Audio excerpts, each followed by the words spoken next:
Today, we start a 10 interview series with professionals and lay individuals from Jamaica who will be talking about specific issues that pertain to them. I'll start with a big one that I think is all encompassing, which is really mental health stigma. So generally speaking, when we use words like mental illness or even mental health, it really appears to people like we're dealing with things that are extreme, that we're talking about homeless, mentally ill people. Mental health is much more than that. I started out as a business owner.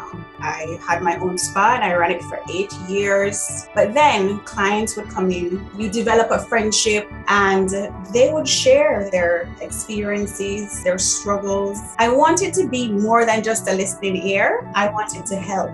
I was actually a minister of religion for about 8 years before venturing into the whole world of psychology. Making that transition from ministry to psychology was a big step for me. I just found that deep interest in the whole matter of the mind and how the mind works. I started off in the business world. You develop certain skills. So you had to be a very good communicator. You had to be a very good listener. A lot of times when we talk about domestic violence, it is always mostly concentrated on like physical abuse or sexual abuse. And sometimes we might bring up like verbal abuse.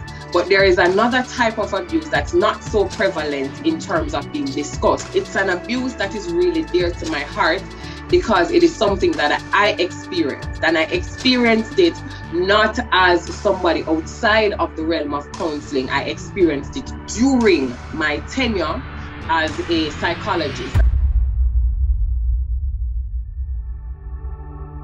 It has been interesting because, before, you would carry a person through 1 or 2 sessions and then you say, well, this is technically above what I'm able to do. So I'm going to hand you off to somebody else. Yes. And it always felt heavy to say to somebody, I can't go anymore. I'd love to help you, but I'm not trained in that area. I think I was discouraged at one point when I started the master's. I was the oldest student there. And I'm like, my God, I'm the old one here. We do have some of those understandings, those underlying understanding that we don't do certain things. We don't air our dirty laundry, right? To strangers, especially, we don't need help like that.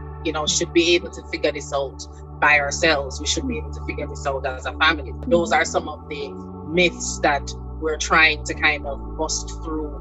When you work with a multinational company, you tend to go through several bosses. And with each boss that came, you realize that you had to adjust yourself. You had to kind of study them to see, how they operated, how they wanted you to operate. And in doing that sort of analysis and studying of the different personalities that I had to deal with, sometimes I'd actually go on Google and say, no, let me see what kind of personality this person has. Yes, you have to go search them out and research. Yeah, exactly. He went to this event and I asked him, it's a stayover event at an hotel. It was Iberia Star. And being the wife and so on, like, okay, who are you going to be rooming with, just out of curiosity? And he says, okay, I'm rooming with a photographer by the name of Kemar. And I said, okay, no problem. So after he left, I decided that I was going to call, how are you doing? And just kind of check up on whatever. And he said to me, I can't talk to you right now. Light gone at Iberia Star. And I said, okay, and hang up the phone. And it becomes a joking point now, even when I talk about it, because like not really go at Iberia Star. That's kind of a no-no, yeah? So I was a little bit discouraged, but that certainly didn't stop me. My colleagues, they were so warm and friendly and were so tight-knit. They certainly didn't treat me like, the old one in the group. We were like a family, and that made it a lot easier for me.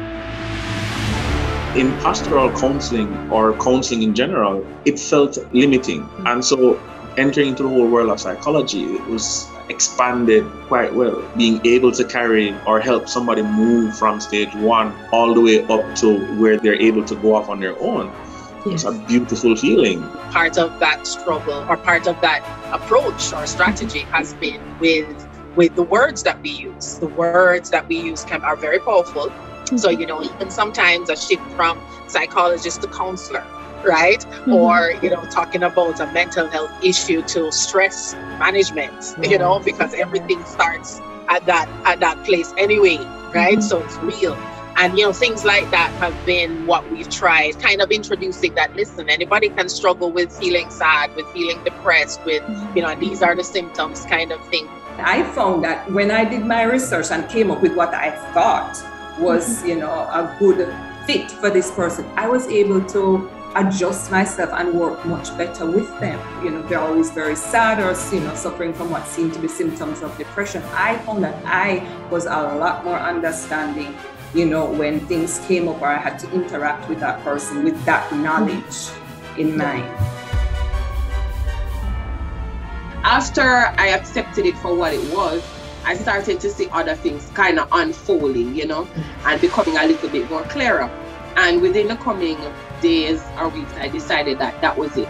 Because the embarrassment that came with being in the marriage was too much. It was unfair to me, and it was unfair to what I stood for as a therapist. So I packed up a garbage bag with these things, I threw them in there, I tied them up, and I said, you have got to go.